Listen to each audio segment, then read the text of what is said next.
Merci à vous et bonjour d'abord. Merci d'être là en ce dimanche matin. C'est un vrai plaisir évidemment d'être ici. Effectivement, la membre de la Société des études jaurésiennes que je suis depuis longtemps a été particulièrement sensible à l'invitation de la Ligue des droits de l'homme qui est liée pour nous à la mémoire de Madeleine Rébériou.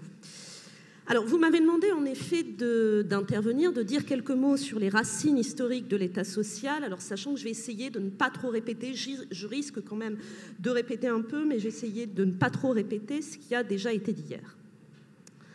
Alors, un historien comme Pierre Rosanvallon, par exemple, qui a beaucoup travaillé sur cette question de genèse de l'État social, insiste sur le fait que la construction des États sociaux, qui ne concerne d'ailleurs pas que la France, constitue à l'échelle du XXe siècle une rupture majeure et durable et un élément clé dans la modernisation des sociétés. Elle induit, dit-il, en effet un élargissement du concept de solidarité et un nouvel aménagement des rapports entre les citoyens et l'État. L'assurance sociale, dit-il, n'est pas comme l'assistance un secours consenti, elle représente l'exécution d'un contrat dans lequel l'État et les citoyens sont également impliqués. La prestation est un dû, non une libéralité. Dès lors qu'elle est universalisée par l'obligation, l'assurance devient véritablement sociale. L'assurance sociale fonctionne comme une main invisible, produisant de la sécurité et de la solidarité, sans qu'intervienne la bonne volonté des hommes. Donc, Pierre Rosanvallon définit en quelques mots ce qui est le sens de la rupture que constituent les États sociaux. Ce n'est pas tellement sur cette signification que je vais m'attarder aujourd'hui, puisque je pense que Carlos Miguel Herrera l'a largement abordé hier, mais plutôt sur la manière, au fond, dont s'est mise en forme cette rupture, et peut-être en nuançant justement un petit peu les idées qui sont attachées quelquefois aux racines historiques de l'État social, l'idée qu'il ne s'agirait que d'une affaire d'État, l'idée qu'il s'agirait d'une affaire de conquête et de rupture très marquée dans le temps et marquée notamment par les ordonnances du 4 et du 19 octobre 1945. Ce sur quoi je voudrais insister au contraire, c'est la longue genèse de l'État social, qui en réalité s'inscrit tout au long du 19e et du 20e siècle, la multiplicité des acteurs qui y sont engagés, et qui sont loin de se résumer uniquement au pouvoir public, et même uniquement au pouvoir public et aux organisations ouvrières. Et enfin, la multiplicité des questions qui sont derrière cette genèse historique de l'État social. Alors, on pourrait décomposer, parce que j'ai malgré tout un temps qui est un petit peu limité, on pourrait, pour essayer de saisir la genèse historique de cet État social, s'attarder sur plusieurs moments. Le premier moment, ça pourrait être les années 1840-1860. Alors pourquoi les années 1840-1860 ? Parce qu'elles sont un moment où, de prise de conscience par toute une série d'acteurs, même si ça intervient avant, de ce que l'on appelle alors la question sociale, c'est-à-dire le fait, pour le dire autrement, que l'industrialisation induit des formes de pauvreté, des formes de dépendance, d'une gravité extrême et d'une massivité qui l'est tout autant. Ça ne veut pas dire évidemment que les sociétés d'Ancien Régime ne connaissaient ni la pauvreté ni la précarité, ce serait absurde. On meurt de faim sous Louis XIV plus souvent qu'à son tour. Ça veut dire que l'industrialisation crée une pauvreté un petit peu nouvelle. Une pauvreté un petit peu nouvelle parce que l'ensemble des organismes, des systèmes liés aux paroisses, notamment des confréries religieuses, des formes d'organisation a périclité. Et par ailleurs, ces types de pauvreté et de dépendance sont également accrus par le fait qu'elles se déroulent désormais dans les cadres urbains, dans les cadres des usines. Donc c'est une pauvreté d'un genre nouveau, qui atteint non seulement les hommes, les femmes et les enfants. C'est les fameuses images d'Hugo décrivant les enfants de 5 ans allant travailler à la mine. Et ça pose également des questions nouvelles, questions sociales, mais également questions politiques, c'est-à-dire que la grande crainte qui domine les élites du milieu du XIXe siècle, c'est le fait que ces pauvres, que l'on qualifie très souvent de barbares, en viennent à se révolter et à subvertir l'ensemble de la société. La question alors, c'est de savoir ce qu'il est possible de faire. Alors, très souvent, pour cette période, la grande possibilité qui est mise en avant, c'est la philanthropie ou la charité. C'est l'image des bonnes dames de la comtesse de Ségur allant visiter les pauvres pour leur donner quelques subsides. Donc ça, c'est une image très connue.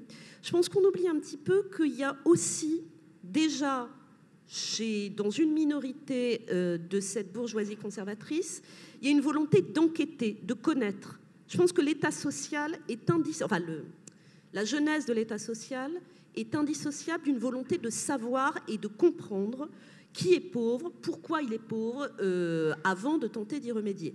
C'est le moment, par exemple, dans les années 1840, où le fameux médecin Villermé fait ces fameuses enquêtes sur la condition des ouvriers du textile, notamment dans la région du Nord, et montre bien, c'est pas nécessairement ça qu'il voulait montrer au départ, mais c'est bien ça qu'il montre à la fin, que, au fond, la pauvreté n'est pas due uniquement, dit Villermé, à l'intempérance ou au mauvais comportement des pauvres, mais tout simplement au fait qu'avec le salaire qu'ils ont, les pauvres n'arrivent pas à survivre. Donc il y a cette volonté de savoir, et je pense qu'il ne faut pas oublier non plus que face à ce choc d'une brutalité inouïe, je pense qu'on a du mal à se représenter ce qu'a pu représenter l'industrialisation dans ces premiers siècles, je pense qu'il y a très tôt des formes d'auto-organisation ouvrière. Je crois aussi que c'est important de noter que les pauvres, les ouvriers, ne se contentent pas de subir leurs conditions, mais s'organisent. S'organisent notamment dans le cadre de toute une série de sociétés. Alors, le 19e siècle français, vous le savez, la LDH est bien placée pour le savoir, a un petit problème avec le droit d'association, comme il y a un petit problème avec le droit syndical, qui, je vous le rappelle, ne sera reconnu qu'en 1884. Mais dans les interstices, il y a toute une série d'associations qui se créent, notamment ce qu'on appelle les sociétés de secours mutuels, c'est-à-dire des organismes alors qui lient soit les habitants d'un quartier, soit les membres d'une même profession, cela peut dépendre, ou, c'est le principe d'une société de secours mutuel, vous cotisez chaque mois une petite somme et en échange, vous pouvez avoir un petit subside si vous êtes malade ou vous pouvez avoir un gros subside pour votre enterrement. Avoir un bel enterrement, y compris dans les classes populaires, est quelque chose d'extrêmement important au XIXe siècle. Donc les sociétés de secours mutuels servent aussi à assurer cela. Donc des sociétés de secours mutuels, des coopératives, et ce que je trouve intéressant, fascinant même, c'est que ces formes de solidarité ouvrière, elles se manifestent même au-delà des frontières nationales. On dit parfois aujourd'hui, on a quelquefois l'idée un peu rapide qu'il y aurait des classes populaires ancrées dans leur petit territoire et des élites mondialisées. Je peux vous assurer qu'au XIXe siècle, ce n'est pas vrai. Et qu'au XIXe siècle, ces formes de solidarité, elles se manifestent également à l'échelle internationale et transnationale. Et ce qu'on appelle l'Association internationale des travailleurs, ou Première internationale, qui est fondée en 1864, au-delà des grands débats politiques auxquels elle donne lieu entre Marx et Bakounine, ce n'est pas ça qui nous intéresse ici, fonctionne aussi comme une association de solidarité internationale où, par exemple, les trade unions britanniques apportent de l'argent à leurs petits camarades français pour les aider à soutenir une grève, etc. Donc je pense qu'il faut aussi bien noter que cette solidarité, l'organisation de la solidarité, elle n'est pas simplement le fait des penseurs, des élites, elle vient des formes de la conscience ouvrière elle-même.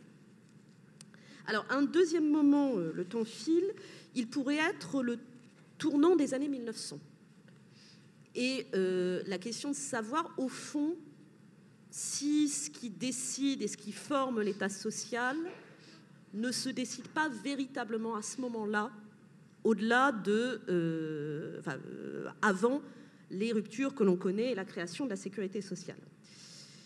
Alors, qu'est-ce qui tourne ou qu'est-ce qui change au moment des années 1900 ? Je pense qu'il y a trois choses qui vont peser dans le même sens. Alors, ça va mettre ensuite des décennies à trouver véritablement sa concrétisation dans un système d'ensemble, mais ces trois choses, elles commencent à marcher dans le tournant des années 1900.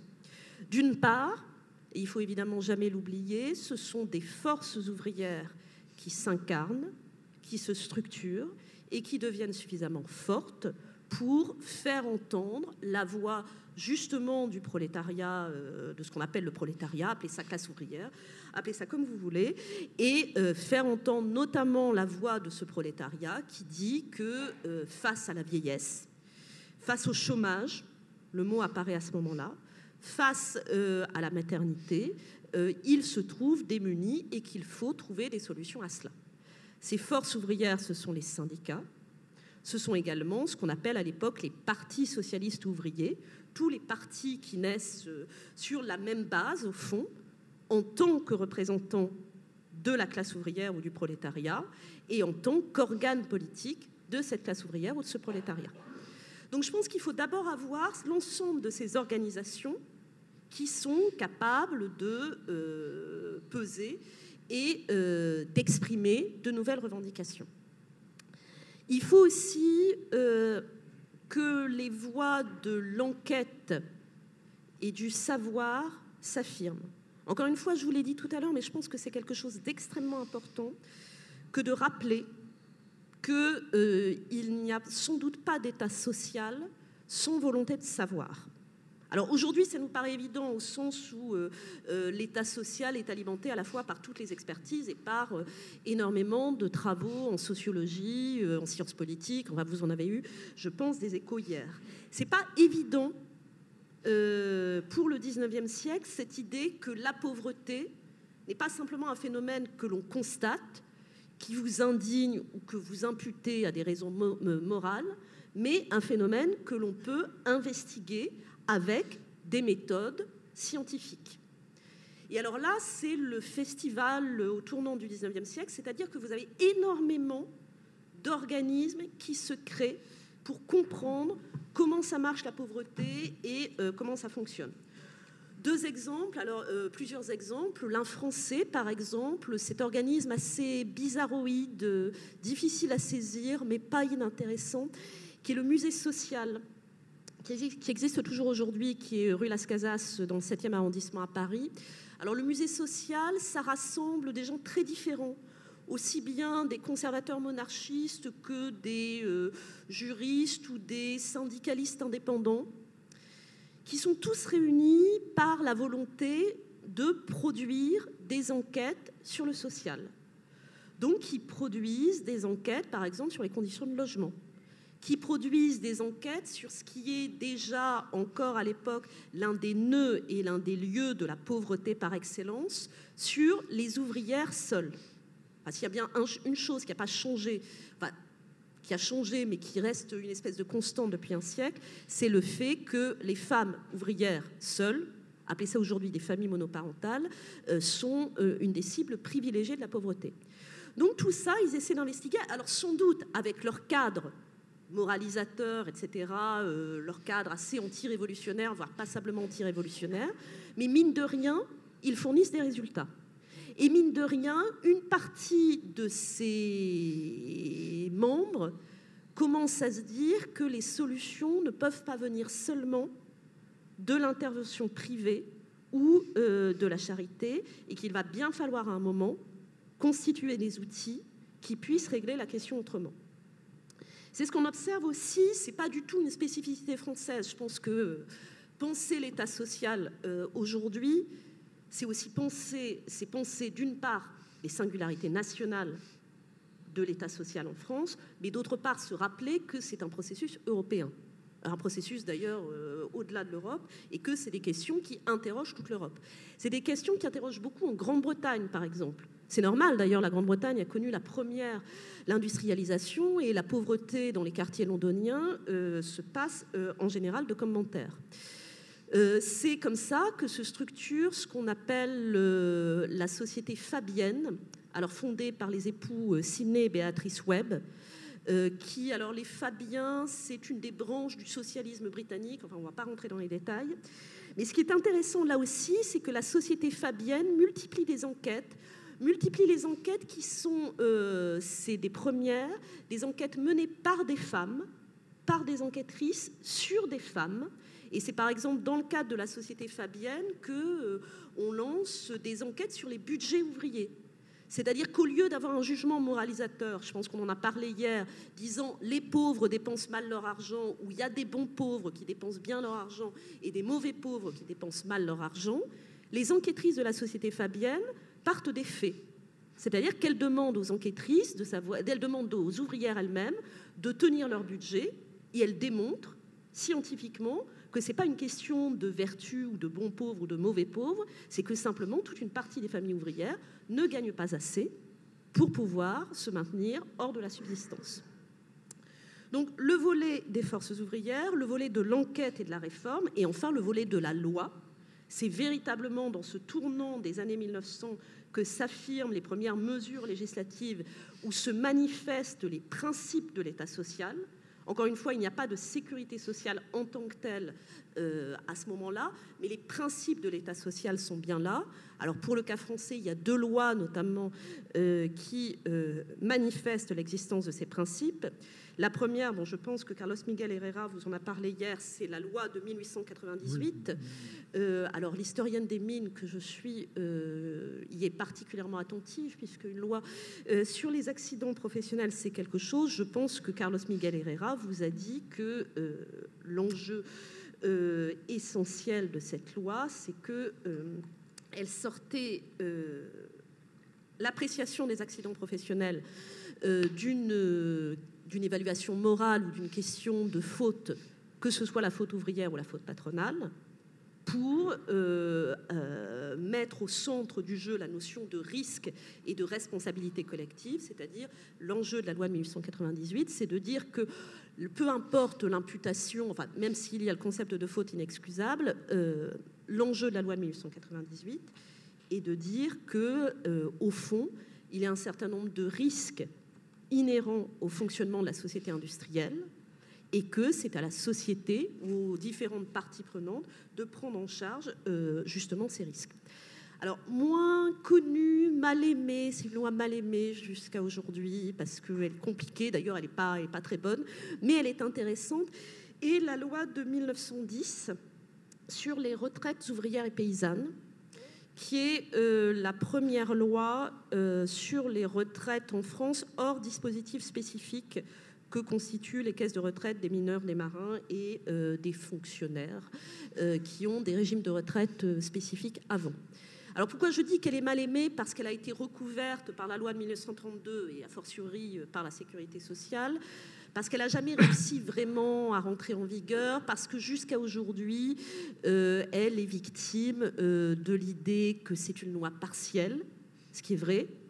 Elle concerne uniquement les salariés dans une France où il n'y a pas que des salariés, donc c'est un problème. Elle est victime du fameux slogan de la CGT, que lance la CGT à ce moment, qui la qualifie de retraite pour les morts, puisque les droits à la retraite sont ouverts à partir de 65 ans, ce qui, en 1910, pour la population ouvrière, est évidemment une vaste plaisanterie. Reste qu'elle n'est pas inintéressante. Et c'est cet intérêt qui explique que des gens comme Jaurès, justement, aient beaucoup œuvré pour que cette loi, malgré cette imperfection, soit votée. Pourquoi Jaurès tenait à ce point à ce que cette loi soit votée, tout en ayant bien conscience de ses imperfections? Parce que, disait-il, peu importe. Question 65 ans, capitalisation, répartition, etc., etc. Ce que cette loi introduit, c'est l'idée que l'État peut et doit intervenir dans le domaine de la retraite et de la prise en charge de la vieillesse. Et Jaurès avait cette manière intéressante de voir, de dire, cette loi n'est qu'un premier pas. Et après, il ne dépendra que de la classe ouvrière et que des organisations ouvrières de la faire tourner dans le bon sens. Et je trouve que là aussi, Jaurès déploie une pensée très intéressante, qui est de dire qu'il n'y ait pas de loi les lois n'existent également que si on se les approprie et si les organisations ouvrières sont capables de les faire tourner dans le bon sens. Donc l'argument de Jaurès, c'est il faut voter cette loi avec ses imperfections, etc., parce que à travers cette loi, elle introduit un principe que les organisations ouvrières sauront et pourront faire poursuivre. Et on peut dire que sur ce plan-là, au moins, il n'avait pas tort, puisque si la loi de 1910 ne réalise pas, loin de là, tous les petits espoirs que l'on avait placés en elle. En revanche, en effet, elle introduit le principe d'une assurance vieillesse à l'échelle nationale. Alors, quelques mots, il me reste quelques minutes, décidément tout ça va très vite, sur la dernière période qui pourrait être celle des années 1910-1940. Je pense que, alors on insiste en général beaucoup sur l'effet CNR, Seconde Guerre mondiale, etc. Je crois qu'il faut bien souligner que ce sont les deux guerres mondiales, l'une et l'autre, qui ont considérablement pesé dans le sens de l'État social. Alors pour deux raisons. D'une part, parce que ces guerres ont énormément accentué la pauvreté, la précarité, et dans le cas de la Première Guerre mondiale, par exemple, tout simplement le nombre de mutilés et d'hommes qui sont inaptes à travailler au sortir de la guerre. Donc les guerres créent de la pauvreté, de la précarité, de la vulnérabilité, et donc induisent de nouvelles demandes sociales. Par ailleurs, les guerres dans les deux cas, alors de manière très différente pour la première et la seconde, mais le même raisonnement existe, les guerres induisent un après.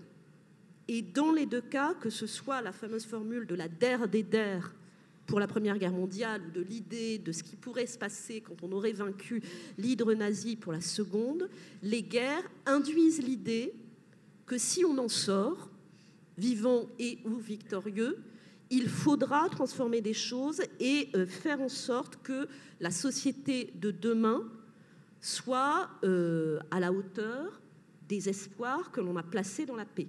Au fond, c'est également l'espoir, les espoirs qui accompagnent les espoirs de paix qui ont contribué à structurer l'État social. Alors on sait bien comment ça s'est passé pour la Seconde Guerre mondiale avec le Conseil national de la résistance et la structuration de la sécurité sociale. Je pense qu'il faut aussi insister là aussi sur ce qui est entraîné par la Première Guerre mondiale et par exemple le fait que l'après-Première Guerre mondiale va aussi créer un cadre général, international, mondial pour penser cela, puisque c'est dans le sillage de la Première Guerre mondiale que se crée la fragile Société des Nations et que se crée la beaucoup moins fragile Organisation internationale du travail et son secrétariat, le Bureau international du travail. Donc autant d'organismes qui existent encore aujourd'hui, qui sont en charge des droits et des protections des travailleurs et qui affirment. Je vous invite à lire les passages qui sont par exemple dans le traité de Versailles. Enfin, il y a des passages affreux dans le traité de Versailles, mais là, c'est pas mal. C'est-à-dire que le traité de Versailles affirme bien, comme des principes universels, que les travailleurs doivent avoir droit à un certain nombre de protections et que les travailleurs qui sont placés dans des situations de vulnérabilité particulière, qu'ils soient malades, qu'elles soient enceintes pour les travailleuses ou qu'ils soient touchés par la vieillesse, doivent bénéficier de protections particulières. Et je pense que c'est également important de rappeler que, encore une fois, cette dynamique de l'État social se conçoit sans doute à l'échelle nationale et a trouvé un ancrage principal à l'échelle nationale, mais c'est également construite comme une dynamique mondiale. Alors, on pourrait dire, et je pourrais dire qu'on s'arrête là et que les ordonnances d'octobre 1945 marquent une espèce de happy end par rapport à cette histoire. Je pense que les ordonnances de 1945 n'en marquent qu'une étape. C'est-à-dire marquent la possibilité de réalisation d'un système dont, souffrant dès le départ d'un certain nombre d'incomplétudes, de questions. Ce qui se crée en 1945 n'est certainement pas est soumise à toute une série de critiques et de questions et ouvre de nouveau toute une série de questionnements. Et je pense qu'il est important de noter que l'État social, au fond, n'est jamais quelque chose de fixe et d'achevé, mais toujours, pour finir, Jaurès avait raison, est toujours une construction à faire ou à refaire. Alors, sans doute aujourd'hui, dans des conditions extrêmement particulières, alors dont vous avez, dans des conditions qui sont toujours particulières, mais dans des conditions spécifiques, dont vous avez sans doute déjà parlé hier, les formes de pauvreté, de précarité, les questions de financement qui se posent, et les menaces que font poser toute une série de privatisations d'un certain nombre de secteurs. Donc tout cela existe et tout cela pèse sur la conception de l'État social, comme pèse toute une série de questions plus structurelles. La question du revenu universel conduit par exemple à se demander si vous devez continuer à asseoir la protection sociale sur le travail, ce qui est encore en partie le cas, ou si vous devez tout à fait détacher la protection sociale du travail. Donc toute une série de questions qui prouvent au moins que l'État social continue à bien vivre, puisque on continue à l'interroger. Et j'ai parlé de l'OIT et de l'UBIT, j'ai parlé de l'Association internationale du travail. Je voudrais insister sur le fait que, encore une fois, cette question, elle est nationale, mais elle est également européenne et globale. Et que peut-être, à la fois l'un des problèmes et l'un des défis majeurs aujourd'hui de l'État social, c'est que face à des questions qui de plus en plus sont globales, c'est-à-dire que l'État social, ce n'est pas simplement une interrogation en France, mais ça l'est aussi en Chine, par exemple, ça l'est en Inde. Ce qu'il manque, c'est non seulement des institutions et des forces à l'échelle nationale, mais c'est également des institutions et des forces à l'échelle internationale.